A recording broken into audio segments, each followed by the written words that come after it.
បាទសួស្តីបងប្អូនថ្ងៃនេះមានខ្នាយក៏ដូចជាអង្កាំដៃ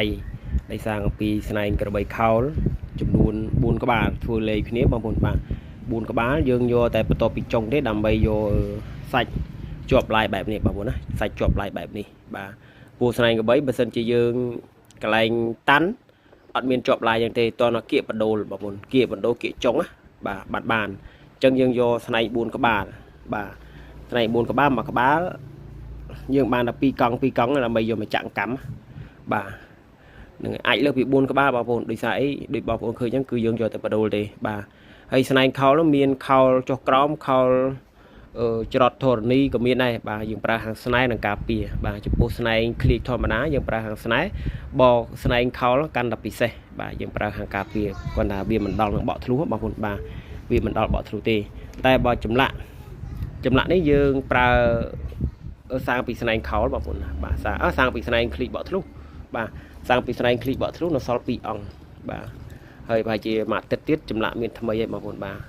ហើយចំពោះព្រះបិទមុខនេះគឺប្រើបាន100គុណប្រើបានខាងសឹកសង្គ្រាមផងប្រើបានប្រាសាទអំពើប៉ុនមុនខ្មៅផងបាទហើយចំពោះអង្កាំដៃនេះសាងឡើងពីស្នែងធម្មតាទេបងប្អូនណាបាទមានស្នែង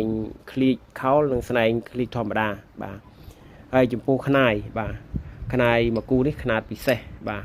ប្រទាលពីហ៊ុន6បាទគេតម្រឹមនេះតាំងពីគេនៅសម័យរកញូងហ្នឹងបងប្អូនបាទនៅតាំងពីសម័យរកញូងហ្នឹងណាបាទអញ្ចឹងខ្នាតនេះខ្នាតបតង់ខ្សែកបាទខ្នាតបតង់ខ្សែកប៉ែតែម្ដងបងប្អូនបាទ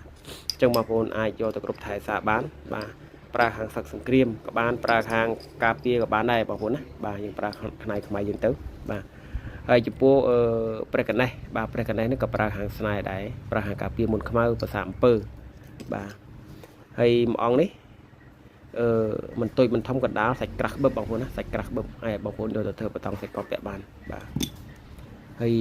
ខ្នាយមួយឈុតនេះក៏តម្លៃសមរម្យដែរបងប្អូនជាប្រភេទខ្នាយតៃសាបាទហើយថ្មសលាវនេះរបស់ខ្ញុំប្រើទេបាទរបស់ខ្ញុំគ្រប់ថែសារបាទអញ្ចឹងបងប្អូនចង់បានចម្លាក់ស្នែងបក់ធ្លុះក្តីចង់បានប្រភេទកម្មក្តីអាចចូលសារឬក៏ខលតាមលេខទូរស័ព្ទ Telegram បងប្អូនបាទពូធម្មតាគឺខ្ញុំដាក់នៅលើ Telegram គឺមានលេខទូរស័ព្ទបាទហើយចំពោះបងស្រីមានប្រម៉ែនេះគឺយើងប្រើហាងស្នែផងប្រើហាងការពារវិជាមុនខ្មៅភាសាអំពើផងបងប្អូនបាទ